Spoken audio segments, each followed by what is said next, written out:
All right, guys, welcome back to the Everything College Football Podcast. Today, me and Nick here, we're doing our 2025 preview and prediction for the BYU Cougars. Kalani Sitake returns to his post as head coach, 72-43 record since 2016. Aaron Roderick, he's been in the role of offensive coordinator since 2017. He's been coaching in the state of Utah since 1999. And then defensive coordinator Jay Hill's been in the state since 2001, so a lot of familiarity here. This will also be his third year in the role as the defensive play caller. High school recruiting, 41st nationally, and they didn't do too much in the portal, only 89th in that sphere. And they had a phenomenal season last year, defied everyone's expectations, going 11-2, beat Colorado in blowout fashion in the Alamo Bowl. Then we start with the BYU offense, and of course we have more of a serious situation to address to kick things off surrounding quarterback Jake Retzloff.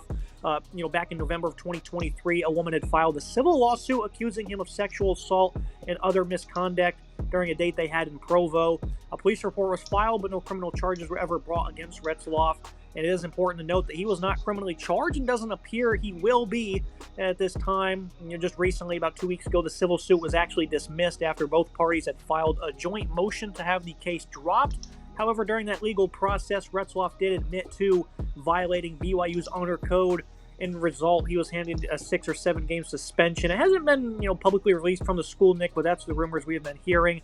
And it appears that Retzloff has informed the team that he'll be entering the transfer portal instead of waiting out that suspension. So from a criminal aspect, Nick, it doesn't seem like there'll be any proceedings in that regard. So we can kind of, focus more so on the football aspect. We, of course, do not condone any of those actions if they did take place. But in terms of the football realm, Nick, this is not great for BYU. This is a quarterback who was really good for them last season in his first year of starting. I fully expected him to build upon that. And now they're kind of stuck in the jam here where they're going to have to turn to two guys who are more veterans than, young players, and McKay Hillstead from Utah State, who got some good experience 2 years ago, and Treson Bourget as well, who's played in his career. So this is not great for BYU. This is something I have to move forward with, though, as Retzloff is not going to be available. It's an unfortunate situation, one that we, of course, don't take too lightly. But focusing on the football aspect of it, what are your thoughts? Yeah, this is certainly not a situation you want to take lightly at BYU. Obviously, a very interesting situation that's kind of developed here because of what happened here. There's no Fifth Amendment right to to avoiding self-incrimination in the court of BYU. So he kind of caught himself in a catch-22 where he got a suspension from BYU, 6-7 games. And at this point, he's just made the decision he wants to transfer. I can't imagine the NCAA would levy any sort of punishment on him based off what happened in the court proceedings, civil, no criminal charges, and it seems to be purely a civil case at this moment in time. But right now, focusing on the football aspect for BYU, right, they lose their signal caller, who was pretty good for them last year, was a solid leader, had almost 3,000 yards passing, 20 touchdowns, and they got to move on. I think I really appreciated it. I thought it was interesting what Sitake said during the Big 12 media days, which had just occurred at the time of recording this. He said, right now, first of all, we love Jake and we appreciate what he's done for our program. I think it would be inappropriate for me to make a statement on the situation first. I think that's his right. This is a private matter that he can speak of. I'm going to give him that opportunity, but we're going to move forward with what we have in our room. And he's talking about Bourget and Hillstead, who they're going to start with, and Bear Bachmeier, who they added as well. I think right now it's probably Hillstead's team to go with. None of these guys have extreme experience there. They added Bachmeier late in the portal. I believe he was previously at Stanford. Hillstead, from the area, played at Utah State, has some experience there. Bourget is another interesting add. He has some experience, has some previous stops as well. Not a whole lot. He was previously at Western Michigan, didn't play a ton there, but had some reps in 2023. They will probably go with, Hillstead, I think, at this moment in time. Obviously, you're not going to land a quarterback out of the portal. This is an odd situation, so Retzloff's the only guy that's going to be in the portal right now. So I think BYU is going to roll with one of these guys. Hillstead's probably the guy to go with right now. I think he makes the most sense for this offense, and he can plug him in and they can kind of see what they can do with him. Obviously, an unfortunate situation this late in the cycle, but he's a kid from Utah. He's from that area. I think they're going to roll with Hillstead and see what they can do with him in the offense. Yeah, and I think, like I alluded to at the top of the show, there's a lot of familiarity in this state when it comes to this coaching staff. And that's why I think they have some good intel on Hillstead, and that's why they brought him in. Of course, he's a local kid. Utah State's not too far away. He played a couple of starts back in 2023. Was all right in those games. His numbers altogether weren't all that impressive. 1,000 yards, 11 touchdowns, 8 picks. But I do remember watching some of those games, and he did put on a bit of a show at times. So I think he'll be the full-time starter here. Looking at the running back room, though, this is going to be, a group that's going to have a lot larger of a load, I'd imagine. LJ Martin, coming off 2 impressive seasons, has been an efficient player. Typically, he's had good ball security. He went from 0 to 3 fumbles, though, over that span. He is a power runner, 6'2", 225. Sione Moa had one start versus Kansas State and had a good game, but barely saw the field after that due to injury. Poka Hanoga preserved his red shirt last year, getting only a few snaps, pretty solid room. And then Martin, I think, should probably have a 12-yard season if he can stay on the field. So I think the running back room, Nick, these guys were already going to get plenty of touches, but now that you're going to have a bit of an issue maybe at quarterback, at least early on in the season, you're going to see Martin get a even bigger workload, average only about 14 carries per game a season ago. And as a power back, though, I think you want to see him be in that 20 to 21 range. Yeah, Martin will certainly get a lot more carries this year, 7-18, 5.2, and 7 touchdowns for him, 71.8 yards per game, had 98 yards receiving as well on 10 grabs and 2 scores. So see him figuring in the pass game as well this year. I think Martin's a really solid back, a good power back that's really physical. Guy's been around the program for a little bit. And Moa was solid when he played. Limited reps due to injuries. He did have 3 rushing touchdowns out, 150 yards total. Ohuyaga didn't really play a whole lot, preserved his red shirt, although they're curious to see what he can look like going forward. I think this is a decent enough running back room. I like what they have here. They have some experience in Martin. They have some youth in Moa and Huaga. I like what they have there. I think this could be a solid unit. It's going to really probably carry the bulk of the load for this offense. Now I move to the wide receiver group. These guys are going to be having to help out their new starter. Chase Roberts is going to be the top guy to do that. Nice, versatile pass catcher. Love his competitiveness. He led the team in receptions and yards 2 straight seasons now. JoJo Phillips, on the other hand, 6'5", 203 pounds. Should be the biggest riser on this offense. Made some big plays at random times during the season for them. Should anchor down that Z spot. Parker Kingston, an explosive player of good speed. He had 2 punt return TDs last year as well. Limited production as a pass catcher, but should see more reps. T. Nakua, the brother of superstar Puka, is a redshirt freshman. If he plays with the same physicality as his brother, they're going to have a gem on their hands. Both are 6'2", so they might have something there. Cody Hagan, a true sophomore, will be leaned on a good bit. Wide receiver isn't all that deep for him, but they usually have guys who can play football from a fundamental and aggression standpoint. They'll lead to some good results, so I'm not going to bash them based on limited name value. And then Carson Ryan's a great tight end pickup from Utah. Has been a great pass blocker in his career. Also has 4 touchdowns to his name. So I don't think this is the worst group, Nick. I know BYU, they typically throw the ball quite well, despite, again, not having that name value. Chase Roberts will be a stud, though. I think Phillips really step up. And I think Nakua, I don't expect him to be like his brother, but I certainly think the genes are going to run deep in that one. Yeah, I think this is a decent wide receiver room here. I think Roberts is a great headlining player for your group. 850 for him receiving last year, 16.4 yards per grab and 4 scores. Good numbers there. I think Roberts will be a key asset for this offense. They're going to rely on him a lot. I think you really can kind of find comfort in that. Parker Kingston had some solid deep play threat ability. 196 yards receiving, 15.1 yards per grab, and 1 score for him. JoJo Phillips had a couple random big plays, 211 yards, 21.1 yards per grab, and 2 scores for him. He'll find a way to be involved. He's kind of a weird one there, though, but he'll be great downfield plays at that wide receiver Z position. Obviously, Nakua is a guy that, you see the name there, you get very excited about it due to what his brother could do. I think it's possible he could be a solid player as well. So that's a guy you might want to rely on, your wide receiver X here. I like what they have here. I think this is a decent room. Cody Hagan as well at the slot could be solid for this offense. This is a good wide receiving core. A bunch of guys have been around the program for a little bit here, have some solid experience, and guys that got some good reps last year. This is a good wide receiving room. Now look at the offensive line. Isaiah Jada will step in at left tackle. He got 2 starts late in the year, and he was good, and 1 bad in the other. 6'6", 320. He's a veteran of the program nonetheless. Waylon Laplaho was a respectable left guard. He's going to return to his post. He's 6'4", 310. Center gets Bruce Mitchell slotting in full-time. Spent plenty of time there and some at right guard last year. Solid pass blocker, but he was not as stout in the run game. Kyle Safariak allowed 0 sacks at right guard over the last 2 seasons for Southern Utah. A tad undersized compared to the other guys at 295 pounds, but he is a good veteran in the fold. Austin Lausa moves from right guard over to right tackle after a quality season where he played 500 snaps. He allowed no sacks in the process as well. Sonny Makasini, a key returning backup, played 60-plus snaps at 3 different spots. He saw extensive action at right guard specifically. I like this offensive line. They played very good last season. They're going to be one of the better ones in the country once more, Nick. I think this will be a great group. And with a bit of the turmoil at the top of this unit, I think it's great. And they're blessed to have a unit like this for 2025.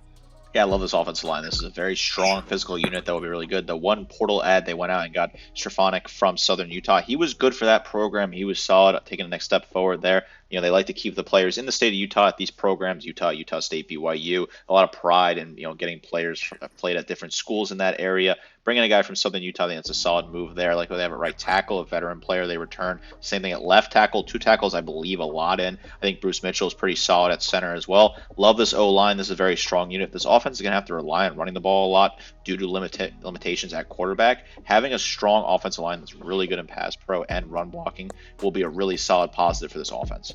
I move to the offensive verdict. These were my notes before the Retzloff situation went down. I'm still going to keep them here nonetheless. Pretty good offense here for the Cougars. They don't flash you in name value or award contenders, but they play a physical, clean brand of football of good balance. The group was pretty weak late in the season, though, as they struggled to score, and that knocked them from the CFP in the process. I think they can improve in all areas, but we'll need some wide receivers to really emerge for that to be accomplished. And the reason I left my notes the same, Nick, is because that is true. Physical, clean brand of football, and they have ideal balance. Even if the passing game might regress a little bit now, they're still going to have some respectable balance. But this is one thing we didn't mention until now, is that they were incredibly weak at the end of the season. That's ultimately what costed them lofty goals, Nick, because they could not move the ball. They're at home against Kansas, and they scored 17 points, 354 yards. I mean, that's not the worst number in the world, but they couldn't score. You've seen it against Utah. They kind of got bailed out by the refs in that one. Houston, the offense kind of stalled out in a game they ended up winning, and then against Arizona State on the road, they just weren't able to manufacture enough on the ground. Too little too late. I think they got shut out in the first half of that game, if anything. So the offense really stalled out, Nick, and that's a problem. Now you're kind of back to ground zero with a new quarterback. I think they can accomplish a lot, but it's just really up in the air at this moment. This is a team that started 9-0. They had a really strong season last year, but the offense tailed off at the end there, including that game against Kansas at home. They only scored 13 points and absolutely struggled in that one. Struggled on the road at Arizona State, obviously ended up winning the conference. The offense came to life against Colorado, which I think was sort of a rebirth and a reboost against that Colorado team. But, question marks certainly remain without Jake Retzlaff. It's curious to see what happens here. I don't think the offense will totally regress without him under center. He did have turnover issues at moments last year. Curious to see, how Hellstead does when they plug him into this offense. I think this will be a unit that's going to run the ball a lot here. They're going to try and find a way to get solid yardage on the ground. They had 161 yards per game on the ground last year. Expect them to try and be pushing that number a little bit higher and get some production out of LJ Martin and the rest of that crew. I love the O-line here. Very strong unit. I think the wide receiver room has some solid pieces that can help out whichever young quarterback takes the reins. I'm not as disappointed in this offense, even considering what happened over the last couple of weeks here. I don't think this is totally tanked the potential for this offense. It certainly adds a bit of a wrinkle late in the cycle. You don't love to see it as a BYU fan, but overall, I don't think the sky is falling. This is still a solid B offense for this conference. They move to the defensive side of the ball, and now that they have that added stress for this football team, I think the defense, they're going to take it on with stride. They're going to take it right on the chin. I think they're going to love this opportunity to really carry this football team if it ends up having limitations on the other side. They're really good last year, really in all regards. They returned 4 starters starting up front. The defensive end group, Bodie Schoenover, only played a couple snaps last season, and it was his 4th year in the program. Vlami Paua, as a true sophomore, only a few snaps last year himself. Logan Latui was great versus a running over 300 snaps a play. Not much production, but he was really impressive in his rotational role. If Hariam Asiata barely played in his freshman season, so mostly inexperienced edge group, but a nice breakout player. And Latui, I think, will be good for them. They had only 20 sacks last year, and they were still great. The year before that, Nick, they were dead last in college football with only 11. So the pass rush has just not been something that you can lean on. And if Tyler Beatty departing, I think it's going to be just as bad. Probably going to regress in that regard. The interior defensive line returns a nice asset. John Toma Ipayo at only 6'2", 285. He was a really good run defender. Made tackles in the hole with ease. Sinai Tuala at 6'5", 285. Didn't play last year. Anasi Purcell comes over for Southern Utah. Was a solid rotational piece, but mainly played at edge. He's also 266 pounds, so not sure if they can really, use him on the interior at all. Keanu Tanovasa, a nice add from the Utes. A really good run defender, great stamina for a 300-pounder, so he can get you about, north of 60 snaps per game. Joshua Singh played 200 snaps last year and was solid in the rotation. I think this is a solid group, top to bottom. They have nice depth, not really great with size, but nothing that will hammer them in this conference, I don't think, Nick. And again, the pass rush is very concerning. It's probably not going to get any better, but I think they're going to be able to hold their own. Pass rush is certainly concerning. Curious to see how it develops. I apologize in advance for any names I butcher on this defensive side of the ball. BYU is always a tough team for me to get the pronunciations right. It starts with Logan Latui, who I think was really good for this team last year. 13 total tackles, 4 tackles for loss, 1 sack, 2 pass breakups. He was really solid. John Telemapalu was solid for this team as well. 12 total tackles for him, 2 tackles for loss, 1 sack. He was not bad. Brian Strother had 11 total tackles and a tackle for loss in his rotational reps. Curious to see if he gets involved, although he kind of plays linebacker as well. They move around a little bit here. I think they made some interesting adds out of the portal, bringing in the guy from Utah I think was solid, and Tanavasu, who had decent reps for them, 17 total tackles, 4.5 tackles for loss, a sack, 2 QB carries, 4 pass breakups, had 6 tackles for loss and 2 sacks in 2023. He comes over from that program. The rest of the unit has a lot of inexperience. They get higher there. Schoonover at left edge there. That he needs to find a way to step up and be productive here and get sacks. This is a unit that was not that great at producing sacks last year. I think they're going to struggle to do that again this year. Keep an eye on it. If this pass rush can find a pulse sort of towards the end of the season, find a way to get productivity in the backfield, it could certainly help this defense going a very long way in this conference. Now I move to the middle of the defense where the names are a little bit easier to pronounce here. You start with Isaiah Glasgow, a linebacker, ultra versatile player. He was in the box, came off the edge, played in the slot. He was really good in coverage, created lots of negative plays, was really good versus the run, a hard tackler. He wraps up with authority, comes downhill fast, 6'5", 235. He'll be in contention for Conference Player of the Year. Jack Kelly played significant snaps. He was a good playmaker, but was more inconsistent versus the run on the other hand. It wasn't that good in coverage. Sayel Azera steps into starting lineup by not playing that much last season. Miles Hall played about 100 snaps. He was good in a few games late in the year for them. And, of course, you have Ace Kafusi, who's going to see a larger role this year. You know, that family knows how to play ball. Good room here. Nice playmaking and versatility. I think those will probably be one of the standout units for this team, Nick. But I think also in the conference as well, this linebacking group will have opponents on notice, for the entire year.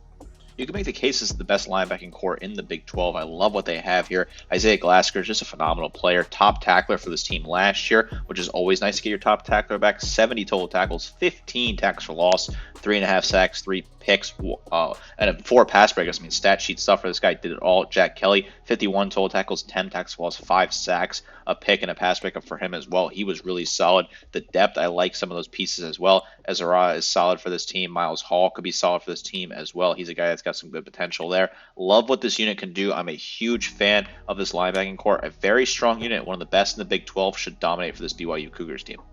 I move to the secondary. They returned 2 experienced corners in Maury Bamba and Evan Johnson. Both are pretty good in coverage and should provide some nice skill as starters. Therian Alexander, Marcus McKenzie, who saw snaps, but not many of them. Jonathan Kabia is most likely to step in at slot corner. He's going to contend with Jayan Dunlap, who only played a few snaps last fall. Safety group returns Tanner Wall. He had 3 picks and 50-plus tackles. He was good in coverage. Will need to improve versus the run to emerge as a top leader, though. Raider Dumani played some in the box, in at free safety. He was below average altogether. Tommy Prasasis saw a good amount of snaps, but wasn't all that good.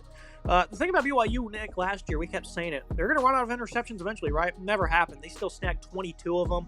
This is going to be a quality group across the board, good depth and experience. We've learned in the past, though, it is hard to have ball-hawking secondaries that translate from year to year like that. I know the linebackers helped out a little bit when it comes to the interceptions as well. They had a pick in every single game last year, Nick. That is absurd, and they never went away. And these were always big-time interceptions that always set them up to have great field position. And that's why this team was able to click so well together. It's not going to be like that this year, though. I know that, it's possible, and we're not being disrespectful at all. It's just true. This just is hard to do year to year. So I think BYU, they're going to have to learn to live without the big-time interceptions. It's extremely hard to replicate that sort of success in production. They were so good in the secondary at snagging interceptions last year. They returned a lot of guys who had good interception production last year, but can you keep up that momentum? Tough to see. It starts with Tanner Wall, though. I think he's a really good player at safety. 53 total tackles, 3 picks, and a pass breakup for him. I like his production. Ryder Dumani was solid as well. 26 total tackles, 3 tackles for loss, a sack. Good numbers there. Tommy Parasis was solid as well. 20 total tackles, a pick, and a fumble recovery for him. Maury Bamba will be a traditional corner for this team. 17 total tackles, 4 tackles lost from Evan Johnson. 16 total tackles, or 4 pass breakups for Bamba. Johnson, 16 total tackles, 2 picks, and a pass breakup for him. He's a decent piece here. I like what they have there. I think Bamba's a good corner. I think he's going to be a good leader on your right side. Johnson's pretty solid on the left side. I think the safety part of this defense, the safety group in this part of this defense really kind of carries that secondary a little bit there. I think it kind of bails out the corners that are a little bit weak. I do like the secondary, though. They were solid last year, right? 20th in the nation, giving up below 200 yards per game through the air. A really impressive number there. Top 25 unit is hard to come by. I like what they have there. I like what they return. It's a solid overall unit. Now move to the defensive verdict. The Cougars' defense should be just as good as it was last year. Again, I worry about the pass rush, but I think they have depth and physicality to be good versus a run. Have 2 stout linebackers to assist in those efforts as well. And again, that secondary was just absurd, snagging a pick in every game. They had a phenomenal knack for playmaking. They had a 6-game stretch in the middle of the year where they had 2+ interceptions. I mean, that is just unreal playmaking there. Strong pass defense. I do wonder if some of the new starters will struggle to cover individually.